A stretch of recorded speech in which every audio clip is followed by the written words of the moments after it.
આજનું શૂટ તો આપણે ટેમ્પામાં કરી નાખ્યો ને ઘરે પહોંચી તો મળી ગયું હતું સરપ્રાઈઝ. તો ગુડ મોર્નિંગ, જય શ્રી કૃષ્ણ. સવાર પડી ગઈ હતી, કાળીબેનને મારે ઓફિસે મૂકવા જવાનું હતી. નાઇકીના ચપ્પલ લીધા છે એટલે બસ મસ્ત ઝાંસા મારતી હતી. હું કાળીબેનને ઓફિસે મૂકીને આવીને મસ્ત નાસ્તો કરી લીધો, પૌવા રોટલી શાક ને થઈ ગઈ હતી હું ટનાટન રેડી અને આવી ગઈ હતી મારા શૂટિંગના લોકેશન ઉપર. શૂટિંગના લોકેશન ઉપર આવીને આપણે આપણું ચાલુ કરી દીધું હતું શૂટ, અને કેમેરામેનને આપણે જેટલી 7 ટોપોની સલામતી આપીએ એ પણ ઓછી છે, કેમ કે એ લોકોનું બિહાઇન્ડ ધ શૂટમાં એટલું સ્ટ્રગલ હોય છે. એ તો મેં બિહાઇન્ડ ધ ક્લિપ મૂકી છે, એમાં જોઈ લેજો. પછી તો આવી ગયા હતા બપોરના 12-1 વાગી ગયો હતો, એટલે જમવા માટે ડાયરેક્ટ લેમનમાં જમીને સીધા આવી ગયા હતા અમે શૂટિંગના બીજા લોકેશન ઉપર. અહીંયા પણ બીજું લોકેશન હતું અને જોરદારનું હતું, ને આ બધી કંપનીઓ મેં ફર્સ્ટ ટાઈમ જોઈ છે, ફર્સ્ટ ટાઈમ વિઝિટ કરી છે.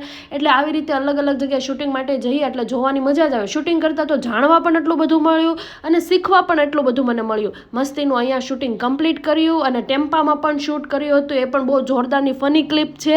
અને ત્યાંથી શૂટ કમ્પ્લીટ કરીને સીધા આવી ગયા હતા અમે મોગલમાના મંદિરે, અને મળી ગઈ હતી શ્રુતિ એકચ્યુઅલીમાં મારી જોડે હતી ને. શ્રુતિ મારી સ્કૂલની ફ્રેન્ડ છે. પછી શ્રુતિનું શૂટ હતું એટલે અમે લોકો આવી ગયા હતા સીધા પીપોદરા શૂટિંગ માટે. અને અહીંયા પણ આ કંપની કંઈક બહુ જ જોરદાર હતી. આ ધાગા ને એવું બધું બનાવે છે, શું બનાવે મને કાંઈ આઈડિયા નથી, પણ જોવાની બહુ મજા આવતી હતી. ધાગા યાનમાં કાંઈ ટપો પડે નહીં. પણ શૂટિંગ કમ્પ્લીટ કરીને સીધી આવી ગઈ હતી હું ઘરે, અને એટલી બધી થાકી ગઈ હતી ને આજનો આખો બિઝી દિવસ મારો એટલો રહ્યો હતો. અને પણ કામ કરવાની બહુ જ મજા આવી, શીખવા પણ બહુ બધું મળ્યું. શૂટિંગ કમ્પ્લીટ કરીને ઘરે આવી હતી ને બેઠી હતી ત્યાં તો આવી ગયું હતું પોર્ટલમાંથી મારા માટે પાર્સલમાં શું હતું એ જોઈને તો હું આશ્ચર્યચકિત થઈ ગઈ.